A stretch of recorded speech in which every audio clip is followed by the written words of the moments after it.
All right, guys. Well, I know I've been promising that I would do an update on the watermelon situation, and I actually am really impressed with the results. They did grow pretty well. I did not get as much fruit as I had hoped, being that I planted so many seeds, but I do think that the experiment worked, and I'll be able to grow more next year.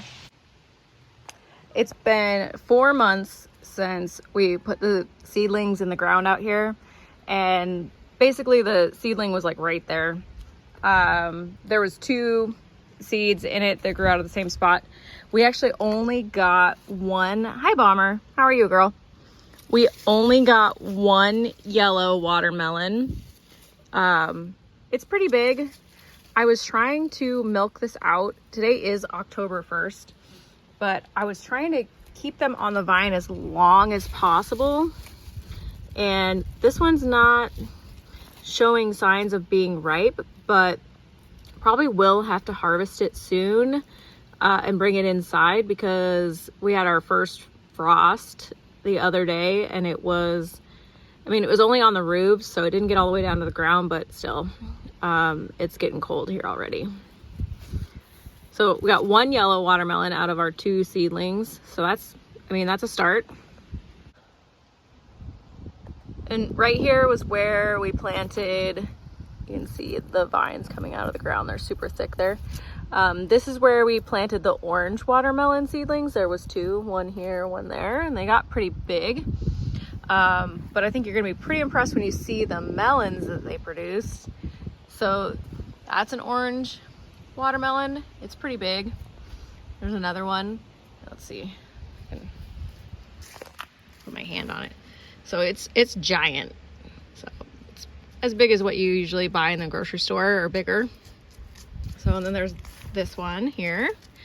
And then we've got one more out here outside the fence. Hi, buddy. Buddy's got to come check things out.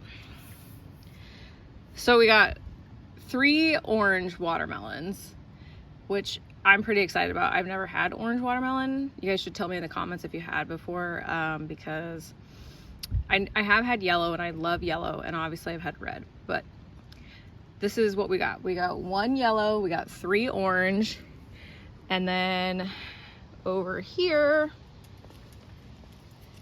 step over the fence to show you guys closer, I guess. So over here is where the red watermelon seedlings were growing. Pretty beefy right there. We did only seem to get 2 red melons. This little guy right here. So this little guy here, about palm size. It's like a mini personal watermelon that you get at the grocery store size.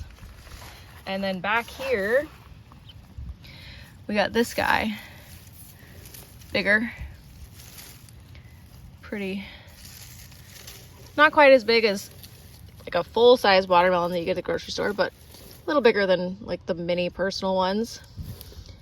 I'm pretty excited about these. I can't wait for them to be ripe and cut into them. I was hoping to get a few more melons out of the plants, but this was my first try, and I'm sure that I'll be better at it next year. I do think I did pretty darn good though for my first try. Let's see, yeah. Little guy, a little bit bigger guy, these 3 huge ones, and then the yellow one over there. It's very, very cool. And Buddy's here to help. Hey, Bud, what's up, dude? And Bomber too. Bomber's here to help as well. These animals. As soon as you start doing something in the yard, they got to come check out what you're doing. Okay, guys, well, that is about 130 days since I actually put the seeds in the little seed cups to grow. I do think that they take longer to grow in Washington, or in Western Washington, than other places, I would imagine, because it's not as hot all the time. But I will definitely give you guys an update on what they look like on the inside when we do finally decide that they're ripe and cut into them. But thank you guys so much for watching, and I will see you guys next time.